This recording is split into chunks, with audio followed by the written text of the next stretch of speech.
ಎಲ್ಲರೂ ಹೇಗಿದ್ದೀರಾ? ಹೋಪ್ ಎಲ್ಲರೂ ಚೆನ್ನಾಗಿದ್ದೀರಾ ಅಂತ. Welcome to my YouTube channel. ಇವಾಗ ಆಲ್ರೆಡಿ ಟೈಮು 11:30 ಆಗಿದೆ. ಅಡುಗೆ ಪ್ರಿಪೇರ್ ಮಾಡ್ತಾ ಇದ್ದೆ. ಬೆಳಗ್ಗೆ ತಿಂಡಿ ಎಲ್ಲ ಆಯಿತು. ಫ್ರೈಡ್ ರೈಸ್ ಮಾಡಿದ್ದೆ ತಿಂಡಿಗೆ. ಬೆಳಗ್ಗೆಯಿಂದನೂ ಬ್ಲಾಗ್ ಸ್ಟಾರ್ಟ್ ಮಾಡೋಣ ಅಂತ ಅಂದ್ಕೊಂಡೆ, ಬಟ್ ಮಾಡೋಕ್ಕಾಗಲಿಲ್ಲ. ಈಗಲೂ ಅಷ್ಟೇ ಅಡುಗೆ ಸ್ಟಾರ್ಟ್ ಆಗಿ ಆಲ್ರೆಡಿ ಸಾಂಬಾರೆಲ್ಲ ಇನ್ನೇನು ರೆಡಿ ಆಗಿದೆ. ಆದರೆ ಇನ್ನೂ ನಾನು ವಿಡಿಯೋನೇ ಸ್ಟಾರ್ಟ್ ಮಾಡಿರಲಿಲ್ಲ. ಅದಕ್ಕೆ ಇವಾಗ ಮಾಡೋಣ ಅಂತ ಮಾಡ್ತಾ ಇದ್ದೀನಿ. ಇವತ್ತು ಬೇಳೆ ಸಾಂಬಾರು ಮಾಡೋಣ ಅಂತ ಅಂದ್ಕೊಂಡಿದ್ದೀನಿ. ಆಲ್ರೆಡಿ ಕುಕ್ಕರಲ್ಲಿ ವಿಷಲ್ ಆಗಿದೆ. ನೆಕ್ಸ್ಟು ಕ್ಯಾರೆಟ್ ಬೀಟ್ರೂಟು ಹುರಿದ್ಬಿಟ್ಟು ಮಾಡ್ತಾರಲ್ಲ, ಅದನ್ನ ನೆಂಚ್ಕೊಳಕ್ಕೆ ಮಾಡೋಣ ಅಂತ ಅಂದ್ಕೊಂಡಿದ್ದೀನಿ. ಮಾರ್ನಿಂಗ್ ಇಂದಾನೆ ವಿಡಿಯೋ ಸ್ಟಾರ್ಟ್ ಮಾಡಬೇಕು ಅಂತ ಅನ್ಕೊಂಡು ಮರ್ತೋಗ್ಬಿಟ್ಟಿದ್ದೀನಿ. ಈಗ ಮಧ್ಯಾಹ್ನ ಊಟ ರೆಡಿ ಮಾಡ್ತಾ ಇದ್ನಲ್ವ, ಊಟಕ್ಕೆ ಸಾಂಬಾರೆಲ್ಲ ಮಾಡ್ತಾ ಇದ್ನಲ್ಲ, ಅವಾಗ ವಿಡಿಯೋ ಸ್ಟಾರ್ಟ್ ಮಾಡೋಣ ಅಂತ ಮಾಡ್ತಾ ಇದ್ದೀನಿ. ಇಲ್ಲಿ ಒಂದು ಕಡೆ ಸಾಂಬಾರು ಮಾಡೋದಕ್ಕೆ ಇಟ್ಟಿದ್ದೀನಿ, ತರಕಾರಿ ಸಾಂಬಾರು ಮಾಡೋದಕ್ಕೆ. ಇನ್ನೊಂದು ಕಡೆ ಕ್ಯಾರೆಟ್ ಮತ್ತು ಬೀಟ್ರೂಟ್ನ ತುರಿದು ಇಟ್ಕೊಂಡ್ರೆ ಪಲ್ಯ ಮಾಡೋದಕ್ಕೆ ಬೇಗ ಆಗುತ್ತೆ ಅಂತ ಅದನ್ನೆಲ್ಲ ನೀಟಾಗಿ ತುರಿದು ಇಟ್ಬಿಟ್ಟು ಈರುಳ್ಳಿ, ಮೆಣಸಿನ್ಕಾಯಿ ಮತ್ತು ಕರ್ಬೇವಿನ ಸೊಪ್ಪೆಲ್ಲ ಆಲ್ರೆಡಿ ಕಟ್ ಮಾಡಿ ಇಟ್ಟಿದ್ದೀನಿ. ಯಾಕಂದರೆ ಬೇಗ ಬೇಗ ಆಗಿಬಿಡುತ್ತೆ ಅಲ್ವಾ. ಅದು ಸಾಂಬಾರು ಆಗೋಷ್ಟು ಇದನ್ನ ರೆಡಿ ಮಾಡಿ ಇಟ್ಕೊಬಿಟ್ರೆ ಸರಿ ಹೋಗುತ್ತೆ. ಮತ್ತೆ ಇಲ್ಲಿ ಸಾಂಬಾರು ಎಲ್ಲ ಮಾಡಿಟ್ಟಿದ್ನಲ್ಲ, ಆಲ್ರೆಡಿ ಸಾಂಬಾರೆಲ್ಲ ವಿಷಲ್ ಬಂದಿತ್ತು. ಅದನ್ನ ಇನ್ನೊಂದು ಏನು ಪಾತ್ರೆಗೆ ಅದನ್ನ ಹಾಕೋತಾ ಇದ್ದೀನಿ. ಯಾಕಂದ್ರೆ ನಾನು ಜಾಸ್ತಿ ಗ್ಯಾಸ್ ಯೂಸ್ ಮಾಡಲ್ಲ, ಈ ತರ ಇಂಡಕ್ಷನ್ ಸ್ಟವಲ್ಲಿ ಯೂಸ್ ಮಾಡ್ಕೋತೀನಿ. ಅದಕ್ಕೆ ಇದಕ್ಕೆ ಟ್ರಾನ್ಸ್ಫರ್ ಮಾಡಿಕೊಂಡು ಇನ್ನೊಂದ್ಸಲ ಕುದಿಸೋದಕ್ಕೆ ಇಟ್ಟಿದ್ದೆ. ನೀವು ನೋಡ್ತಾ ಇರ್ಬೋದು ನನ್ನ ಹಸ್ಬೆಂಡ್ ಎಷ್ಟೊಂದು ತರಕಾರಿ ತಂದ್ಬಿಟ್ಟಿದ್ದಾರೆ ಅಂತ. ಅವ್ರಿಗೆ ಪದೇ ಪದೇ ಮಾರ್ಕೆಟ್ಗೆ ಹೋಗೋಕ್ಕೆ ಹಿಂಸೆ ಆಗುತ್ತೆ ಅಂತ ಅಷ್ಟೊಂದು ತರಕಾರಿ ಒಂದೇ ಸಲ ತಂದ್ಬಿಟ್ಟಿದ್ದಾರೆ. ಇಲ್ಲಿ ಸಾಂಬಾರು ಸ್ವಲ್ಪ ಕುದೀತು. ಈಗ ಅದಕ್ಕೆ ಒಗ್ಗರಣೆ ಹಾಕೋಬೇಕಲ್ವ ಸಾಂಬಾರ್ಗೆ. ಅದಕ್ಕೆ ಒಂದು ಪ್ಯಾನ್ಗೆ ಸ್ವಲ್ಪ ಆಯಿಲು ಮತ್ತು ಒಗ್ಗರಣೆ ಹಾಕೋದೆಲ್ಲ ನಿಮ್ಗೆ ಗೊತ್ತಿರುತ್ತೆ, ಅದನ್ನೆಲ್ಲ ರೆಸಿಪಿಯನ್ನು ಶೇರ್ ಮಾಡೋದು ಬೇಡ. ನೆಕ್ಸ್ಟ್ ಅದನ್ನೆಲ್ಲ ಒಗ್ಗರಣೆ ಹಾಕಾದ್ಮೇಲೆ ಸಾಂಬಾರು ರೆಡಿ ಆಯಿತು. ಅದನ್ನು ಅಲ್ಲಿ ಎತ್ತಿಟ್ಟಿದ್ದೆ. ನೆಕ್ಸ್ಟ್ ಅದೇ ಪ್ಯಾನ್ಗೆ ಕ್ಯಾರೆಟು ಮತ್ತು ಬೀಟ್ರೂಟು ತುರಿದ್ಬಿಟ್ಟು ಪಲ್ಯ ಮಾಡ್ತಾರಲ್ಲ, ಆ ಥರ ಮಾಡ್ಕೊಳ್ಳೋಣ ಅಂತ ಮಾಡಿಕೊಂಡೆ. ನಂಗಂತೂ ಇದು ತುಂಬ ಇಷ್ಟ, ಬೇಗ ಆಗಿಬಿಡುತ್ತೆ. ಇದು ಎಷ್ಟು ಈಸಿ ಅಲ್ವಾ ಅಂದ್ಬಿಟ್ಟು ಅದನ್ನು ಮಾಡ್ಕೋತೀನಿ ಯಾವಾಗ್ಲೂ. ನೆಕ್ಸ್ಟ್ ಇನ್ನೊಂದು ಕಡೆ ರೈಸ್ನ ರೆಡಿ ಮಾಡ್ಕೋತಾ ಇದ್ದೆ. ಅಷ್ಟರಲ್ಲಿ ರೈಸ್ ಆಗೋಷ್ಟರಲ್ಲಿ ಅಡುಗೆ ಮನೆಯನ್ನೆಲ್ಲ ಕ್ಲೀನ್ ಮಾಡ್ಕೊಬಿಡೋಣ ಅಂತ ಕ್ಲೀನ್ ಮಾಡ್ಕೋತಿದ್ದೀನಿ. ನನಗೆ ಕಿಚನ್ ಕ್ಲೀನ್ ಆಗಿದ್ರೇ ನನಗೆ ಏನೋ ಊಟ ಮಾಡೋದಕ್ಕೆ ಮನ್ಸು ಬರುತ್ತೆ. ಅಡುಗೆ ಮಾಡಾದ್ಮೇಲೆ ಫಸ್ಟ್ ನಾನು ಕಿಚನ್ ಕ್ಲೀನ್ ಮಾಡಿಬಿಡ್ತೀನಿ. ಮತ್ತು ಸ್ವಲ್ಪ ಪಾತ್ರೆಗಳಿತ್ತು, ಅದನ್ನೆಲ್ಲ ನೀಟಾಗಿ ತೊಳೆದೆ. ಸೊ ಈ ಥರ ಇರಬೇಕು ನನಗೆ ಅಡುಗೆ ಮನೆ, ಫುಲ್ ಕ್ಲೀನಾಗಿ ಎಲ್ಲಿದ್ದಿದ್ದು ವಸ್ತುಗಳು ಅಲ್ಲಲ್ಲೇ ಇರಬೇಕು. ನೀವು ನೋಡ್ತಾ ಇರ್ಬೋದು, ಅಲ್ಲಿ ನಾನು ಕೊತ್ತಂಬರಿ ಸೊಪ್ಪನ್ನ ಒಂದು ಲೋಟಕ್ಕೆ ನೀರು ಹಾಕ್ಬಿಟ್ಟು ಇಟ್ಟಿದ್ದೀನಿ. ಯಾಕಂದರೆ ಅದು ಬೇಗ ಏನಾಗ್ಬಿಡುತ್ತೆ, ಒಣಗೋಗ್ಬಿಡುತ್ತೆ. ನಾನೆಲ್ಲ ನೋಡಿದ್ದೆ ಆ ಥರ ಇಟ್ಟರೆ ನೀರೊಳಗೆ ಒಣಗೋಗಲ್ಲ ಅಂತ. ಇಲ್ಲಿ ನೋಡ್ತಾ ಇರ್ಬೋದು ನೀವು, ಕ್ಯಾರೆಟ್ ಮತ್ತು ಬೀಟ್ರೂಟ್ದು ಪಲ್ಯನೂ ರೆಡಿ ಆಗಿದೆ. ಮತ್ತು ಸಾಂಬಾರು ಕೂಡ ತುಂಬ ಚೆನ್ನಾಗಿತ್ತು. ನನಗೆ ನನ್ನ ಹಸ್ಬೆಂಡ್ಗೆ ಇಬ್ರಿಗೂ ಇಷ್ಟ ಆಯಿತು. ಅದು ಅಷ್ಟರಲ್ಲಿ ಇಷ್ಟು ಕೆಲಸ ಮಾಡೋ ಅಷ್ಟರಲ್ಲಿ ನನ್ನ ಹಸ್ಬೆಂಡ್ ಊಟಕ್ಕೆ ಬರ್ತಾರೆ. ಅವ್ರಿಗೆ ಊಟ ಹಾಕ್ಕೊಡೋಣ ಅಂತ ಹಾಕ್ಕೊಡ್ತೀನಿ. ಏನಂದರೆ ಅವ್ರು ಬರೋಷ್ಟರಲ್ಲಿ ಎಲ್ಲ ರೆಡಿ ಆಗಿರಬೇಕು. ಅವ್ರು ಬಂದಮೇಲೆ ನಾನು ಅಡುಗೆ ಮಾಡ್ಕೊಂಡು ಕೂತ್ಕೊಂಡ್ರೆ ಅವ್ರಿಗೆ ಅಷ್ಟು ಇಷ್ಟ ಆಗಲ್ಲ. ಬಂದ ತಕ್ಷಣ ಊಟ ಹಾಕ್ಕೊಟ್ಬಿಟ್ರೆ ಸ್ವಲ್ಪ ಹೊತ್ತು ರೆಸ್ಟ್ ಮಾಡಿಬಿಟ್ಟು ಅವರು ಕೆಲ್ಸಕ್ಕೆ ಹೋಗ್ತಾರೆ. ಇಲ್ಲಿ ಅವ್ರಿಗೆ ಊಟ ಹಾಕ್ಕೊಡ್ತಾ ಇದ್ದೀನಿ. ಅವ್ರಿಗೆ ಊಟ ಹಾಕ್ಕೊಟ್ಟಾಗ್ಲೇ ನಾನು ಊಟ ಮಾಡ್ಕೊಬಿಡ್ತೀನಿ. ಇಲ್ಲಾಂದರೆ ನಾನು ತುಂಬ ಲೇಟ್ ಆಗಿಬಿಡುತ್ತೆ. 3 ಗಂಟೆ 4 ಗಂಟೆ ಹಿಂಗೆಲ್ಲ ಊಟ ಮಾಡಿಬಿಡ್ತೀನಿ. ಅವ್ರ ಜೊತೆ ಮಾಡ್ಕೊಬಿಟ್ರೆ ಅವ್ರ ಜೊತೆನೇ ಊಟ ಕೂತ್ಕೊಂಡು ಮಾಡ್ಕೊಂಡು ಅವ್ರ ಜೊತೆ ಮಾತಾಡ್ಕೊಂಡು ಹೆಂಗೂ ಊಟ ಮಾಡ್ಕೊಬಿಡ್ತೀನಿ. ಇಲ್ಲಾಂದರೆ ಬೇರೆ ಕೆಲಸ ಮಾಡೋದು, ಇಲ್ಲ ಫೋನ್ ನೋಡ್ಕೊಂಡು ಕೂತ್ಕೊಬಿಡೋದು, ಹಿಂಗೆ ಮಾಡಿಬಿಡ್ತೀನಿ. ಅದಕ್ಕೋಸ್ಕರನೇ ಅವ್ರ ಜೊತೆನೇ ಊಟ ಮಾಡಿಕೊಂಡು ಏನು ಮಿಕ್ಕಿದ ಕೆಲಸ ಮಾಡ್ಕೋತೀನಿ. ಅವರು ಬಂದು ಊಟ ಎಲ್ಲ ಮಾಡ್ಕೊಂಡು ಹೋದ್ರು. ಅದಾದಮೇಲೆ ಸ್ವಲ್ಪ ಆಚೆ ಕಡೆ ವೆದರ್ ಚೆನ್ನಾಗಿತ್ತು ಅಂತ ವಿಡಿಯೋ ಮಾಡಿಕೊಂಡೆ. ತುಂಬ ಚೆನ್ನಾಗಿತ್ತು. ನನ್ನ ಇನ್ಸ್ಟಾಗ್ರಾಮಲ್ಲಿ ಫಾಲೋ ಮಾಡೋರು ಗೊತ್ತಿರುತ್ತೆ, ನಾನು ಅವಾಗವಾಗ ಸ್ಟೋರಿ ಹಾಕ್ತಾ ಇರ್ತೀನಿ. ನಮ್ಮ ರೂಮಿಂದ ತುಂಬ ಚೆನ್ನಾಗಿ ವ್ಯೂ ಕಾಣಿಸುತ್ತೆ. ಆ ಬೆಟ್ಟ ಗುಡ್ಡ ಮತ್ತು ಅಲ್ಲಿ ತೋಟ ಇದೆ, ತೆಂಗಿನಕಾಯಿ ತೋಟ, ಅದೆಲ್ಲ ಎಷ್ಟು ಚೆನ್ನಾಗಿ ಕಾಣಿಸುತ್ತೆ ಅಂದರೆ ನನಗೆ ತುಂಬ ಖುಷಿ ಆಗುತ್ತೆ. ಈವನ್ ಏನಂದರೆ ಮಧ್ಯಾಹ್ನ ಆಗಿರುತ್ತೆ, ಮಧ್ಯಾಹ್ನ 2 ಗಂಟೆ ಆಗಿದ್ರೂ ಇದೇ ವೆದರ್ ಇರುತ್ತೆ. ಎಷ್ಟು ಖುಷಿ ಆಗುತ್ತೆ ಗೊತ್ತಾ. ಅದಕ್ಕೋಸ್ಕರ ನಿಮ್ಗೂ ವಿಡಿಯೋ ಮಾಡಿ ತೋರಿಸೋಣ ಅಂತ ತೋರಿಸ್ತಾ ಇದ್ದೀನಿ ಅಷ್ಟೇ. ನೀವು ನೋಡ್ತಾ ಇರ್ಬೋದು ಬೆಟ್ಟ ಎಲ್ಲ ಎಷ್ಟು ಚೆನ್ನಾಗಿ ಕಾಣಿಸ್ತಿದೆ, ಮತ್ತು ಮೋಡ ಎಲ್ಲ ಎಷ್ಟು ಚೆನ್ನಾಗಿ ಕಾಣಿಸ್ತಿದೆ.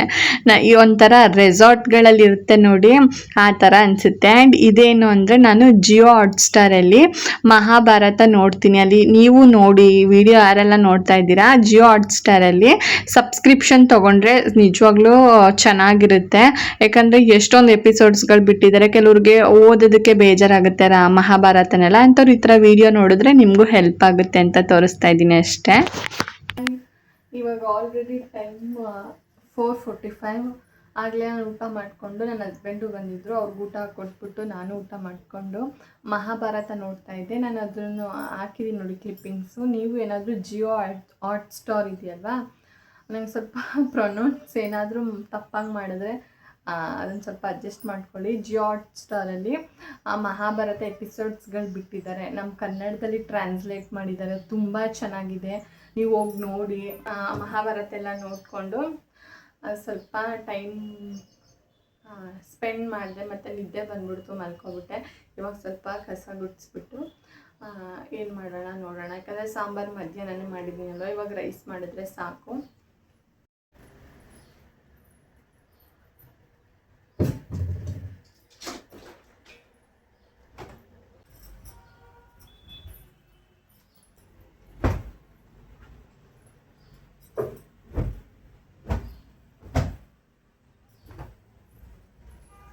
ಆ್ಯಂಡ್ ತುಂಬ ಜನ ಹೋಮ್ ಟೂರ್ ಮಾಡಿ ಅಂತ ಹೇಳಿದ್ದೀರಾ. ಹೋಮ್ ಟೂರ್ನು ಮಾಡ್ತೀನಿ, ಬಿಕಾಸ್ ನನಗೆ ಈ ವಿಡಿಯೋ ಮಾಡೋದಕ್ಕೆ ಒಬ್ಬರು ಬೇಕಲ್ವ, ಯಾರಾದರೂ ಸಿಕ್ತಾಗ ಇಲ್ಲ ನನ್ನ ಹಸ್ಬೆಂಡ್ ಫ್ರೀ ಇದ್ದಾಗ ಹೋಮ್ ಟೂರ್ ಮಾಡೋದಕ್ಕೆ ಟ್ರೈ ಮಾಡ್ತೀನಿ. ಓಕೆ, ಸ್ವಲ್ಪ ಬೆಡ್ನೆಲ್ಲ ನೀಟಾಗಿ ಕ್ಲೀನ್ ಮಾಡಿಬಿಟ್ಟು ಬೆಡ್ಶೀಟ್ನೆಲ್ಲ ಮಡಿಸ್ಬಿಟ್ಟು ಅಡುಗೆ ಮನೇಲಿ ಸ್ವಲ್ಪ ಕೆಲಸ ಇತ್ತು ಅಂತ ಬಂದೆ. ಲಾಸ್ಟ್ ವಿಡಿಯೋದಲ್ಲಿ ನಂದಿನಿ ಅನ್ನೋರು ಹೋಮ್ ಟೂರ್ ಮಾಡಿ ಅಂತ ಕಮೆಂಟ್ ಮಾಡಿದ್ದಾರೆ. ಸೊ ಹೋಮ್ ಟೂರ್ ಮಾಡ್ತೀನಿ, ಬಿಕಾಸ್ ವಿಡಿಯೋ ಮಾಡೋದಕ್ಕೊಬ್ಬರು ಬೇಕಲ್ವಾ. ನನ್ನ ಹಸ್ಬೆಂಡ್ ಯಾವಾಗಲಾದರೂ ಫ್ರೀ ಆದಾಗ ಹೋಮ್ ಟೂರ್ ಮಾಡೋಣ ಅಂತ ಮಾಡ್ತೀನಿ. ನೆಕ್ಸ್ಟು ಇಲ್ಲಿ ನನ್ನ ಹಸ್ಬೆಂಡ್ ಬರೋಷ್ಟರಲ್ಲಿ ಅವ್ರಿಗೆ ಸ್ವಲ್ಪ ಹಾಲು ಕಾಯಿಸಿಟ್ಬಿಡ್ತೀನಿ. ಅದಾದಮೇಲೆ ಸ್ವಲ್ಪ ಅಡುಗೆ ಮನೇಲಿ ಪಾತ್ರೆ ಇತ್ತು ಅದನ್ನೆಲ್ಲ ವಾಶ್ ಮಾಡಿಬಿಟ್ಟು ಮನೆಯನ್ನೆಲ್ಲ ಕ್ಲೀನ್ ಮಾಡ್ಕೋಬೇಕಿತ್ತು. ಯಾಕಂದರೆ ನಾನು ಬೆಳಗ್ಗೆ ಪೂಜೆ ಮಾಡಿರಲಿಲ್ಲ, ಇವತ್ತು ಗುರುವಾರ ಆಗಿತ್ತು. ಅದಕ್ಕೋಸ್ಕರ ಸಂಜೆ ಈವ್ನಿಂಗ್ ಆದರೂ ಪೂಜೆ ಮಾಡೋಣ ಅಂತ ನೀಟಾಗಿ ಮನೆಯನ್ನೆಲ್ಲ ಗುಡಿಸ್ಕೊಂಡು ಮನೆಯನ್ನೆಲ್ಲ ಒರೆಸ್ದೆ. ಬಟ್ ಮನೆ ಒರೆಸಿದ್ದು ಅಷ್ಟು ವಿಡಿಯೋ ಮಾಡೋಕ್ಕಾಗಲಿಲ್ಲ. ಮತ್ತು ಆಚೆ ಕಡೆ ಇದೆಯಲ್ವಾ, ಅದನ್ನು ನೀಟಾಗಿ ಕಸ ಎಲ್ಲ ಗುಡಿಸ್ಕೊಂಡೆ. ಮತ್ತು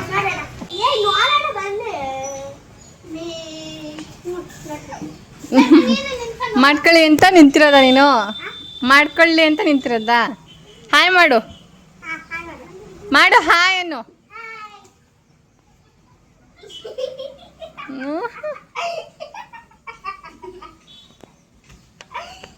ಅವರು ನಮ್ಮ ಪಕ್ಕದ ಮನೆ ಮಕ್ಕಳು. ನಾನು ವೀಡಿಯೋ ಮಾಡ್ತಾ ಇದ್ದೆ ಅಲ್ವಾ, ಅಂದರೆ ನಂದು ಸ್ಟ್ಯಾಂಡ್ ಇತ್ತಲ್ವಾ, ಅದನ್ನು ನೋಡ್ಬಿಟ್ಟು ವೀಡಿಯೋ ಮಾಡ್ಕೋತಾ ಇದ್ದಾರೆ ಅಂದ್ಬಿಟ್ಟು ನಮ್ಮದನ್ನು ಮಾಡ್ಕೊಳ್ಳಿ ಅಂತ ಹಂಗೆಲ್ಲ ನಿಂತ್ಕೊಂಡು ಮಾತಾಡ್ತಾ ಇದ್ರು. ಅದೆಲ್ಲ ಆದಮೇಲೆ ಮನೆಯನ್ನೆಲ್ಲ ಕ್ಲೀನ್ ಮಾಡಿಕೊಂಡು ಫ್ರೆಶ್ ಅಪ್ ಆದೆ. ಅಷ್ಟರಲ್ಲಿ ನನ್ನ ಹಸ್ಬೆಂಡ್ ಬಂದರು. ನಾನು ದೇವ್ರ ಪೂಜೆ ಮಾಡೋಣ, ಟೈಮ್ ಆಯಿತು ಅಂತ ದೇವ್ರ ಪೂಜೆ ಮಾಡ್ತಾ ಇದ್ದೆ.